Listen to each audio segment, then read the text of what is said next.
Here's what the creationists do about the facts. First thing they'll do, they'll say it's just microevolution. Now, I teach evolution. All right? I never talk about macroevolution because, in fact, macroevolution are one and the same thing. Give enough time, you can turn anything into anything. Yeah, it's true. It's true. All right. It's proven. You have the fossil record. It shows all the steps.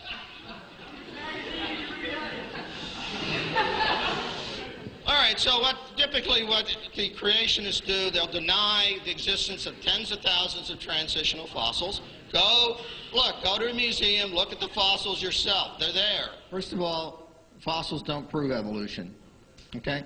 The fossil record is consistent with a story, a historical pattern. It's proven. You have the fossil record. It shows all the steps. Fossils don't prove evolution. And that's exactly what paleontologists work at. The fact that it's losing its legs and turning into a whale is not really, that's still an example for evolution. Yeah. Okay, go ahead. You can't go backwards. You can't go backwards? You can't go backwards because there's no backwards. There's go backwards for evolution. Right. Okay. There's no forward. There's no forward, there's no backward. Just everything stays the same. Things change. You're a creationist, man. Everything stays the same. But now, if you find many fossils in the dirt, in fact, if you find millions of fossils in the dirt, That's proof of a flood. now that's millions. That's millions.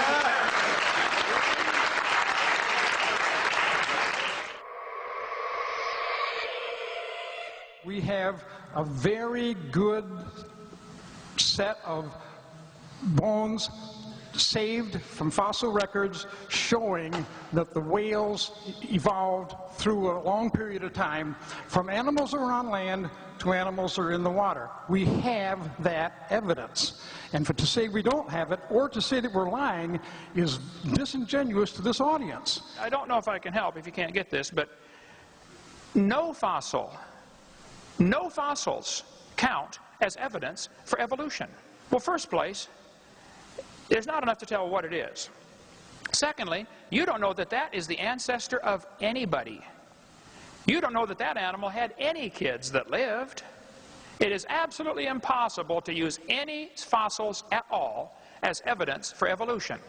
And anybody that's telling you fossils are evidence for evolution, you talk about voodoo science, that is it, folks, okay? We know these bones produce something other than their kind. Even though no animal today can do this, these bones were able to do it.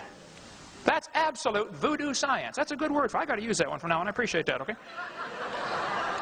And if those bones don't have dates on them, they don't come with a little tag saying this one evolved into this one. All you do is put your preconceived evolutionary imagination idea on top of these fossils that are found. Fossils don't mean anything as far as evolution is concerned. We don't need them. We got all the evidence we need to prove evolution without fossils. Forget fossils. They just aren't important. What's important is DNA.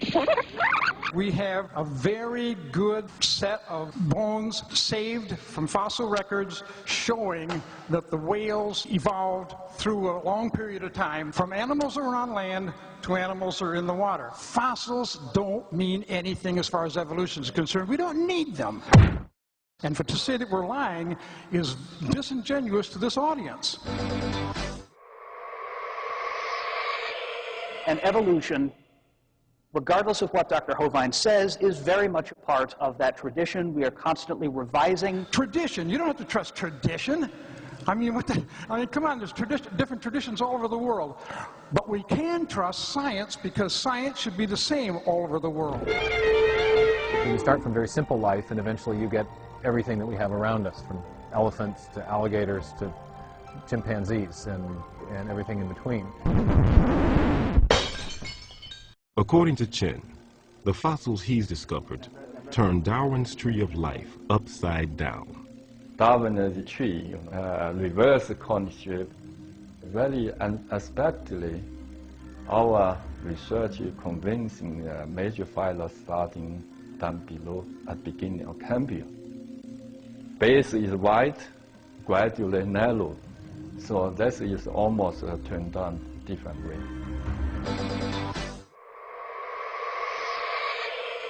Hi, Dr. Hovind. Hi, forgot your name now. What is My it? name is Michelle Markstein, and I'm a postdoctoral fellow here in the Integrative Biology Department. I have a PhD in genetics. Here's an interesting fact.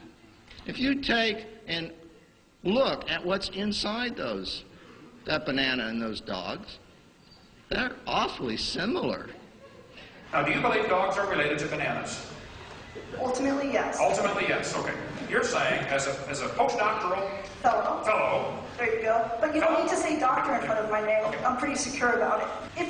If God decided to use the mechanism of evolution to create human beings, you look nervous. to say that was the best way to do it. Calm down. It's okay. You know why I'm nervous? Because I don't have the rhetorical skills that you do. No. I am winning this argument because I'm right. No,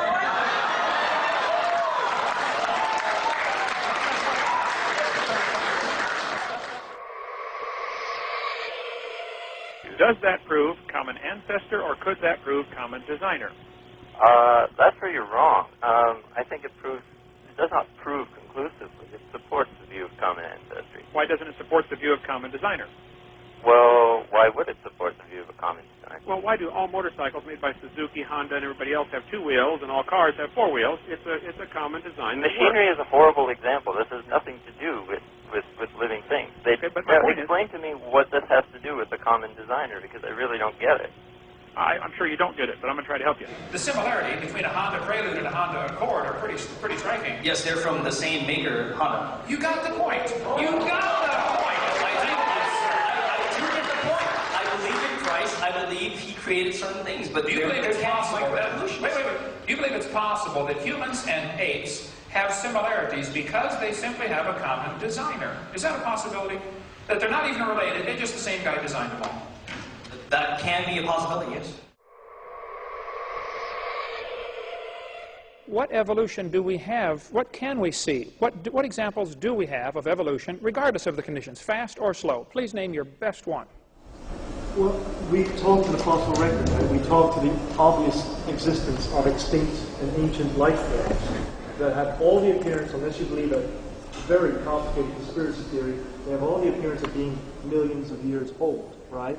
So the fossil record, the more we fill it in, the more complete it becomes and the more powerful it becomes as evidence for evolution. Fossils don't prove evolution. Fossils don't mean anything as far as evolution is concerned. We don't need them.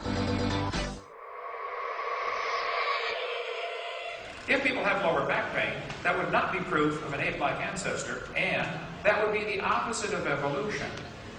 No, it would not be the opposite of evolution. Yes, it is. I would love to explain why it's not. Okay, where's an example of where we're gaining something new? We're gaining the ability to walk on 2 legs and thus have 2 appendages free to hold things. Who taught you that? And why did you believe it? I didn't teach you that. No. I gotta come here more often. That's just what I need. Okay. I'll come here as often as you can find somebody to debate me, brother. You can call me. You all know that evolution argues that we share a common ancestor with the great apes, the chimpanzee, the gorilla, and the orangutan. Well, if that's true, there should be genetic similarities, and in fact there are. So we have 46, they all have 48. That's very interesting. I would say I believe in a designer, but you know what? I don't believe in a deceptive one. I don't believe in one who would do this to try to fool us. And therefore, I think this is authentic, and it tells us something about our ancestry. Number of chromosomes is an interesting study. It is indeed true that chimps have 48, humans have 46. Tobacco also has 48.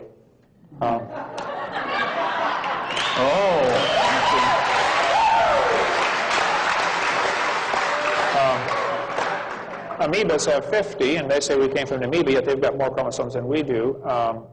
Chickens and dogs both have 78. They're identical twins. The fern has the most chromosomes. That's the ultimate goal of all evolution, to become a fern. So the similarities, I think, are evidence of a common designer. We haven't absolutely proved it yet. We haven't absolutely proved anything.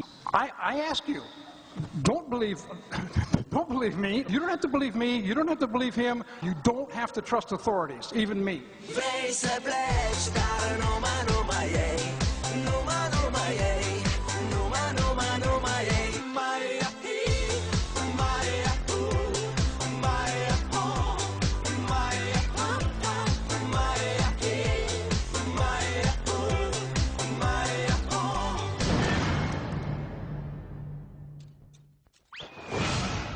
would encourage you students to open your mind just a little bit and think about possibly, it could be, just like when people were taught the earth was flat and later they found out, oops, that's wrong.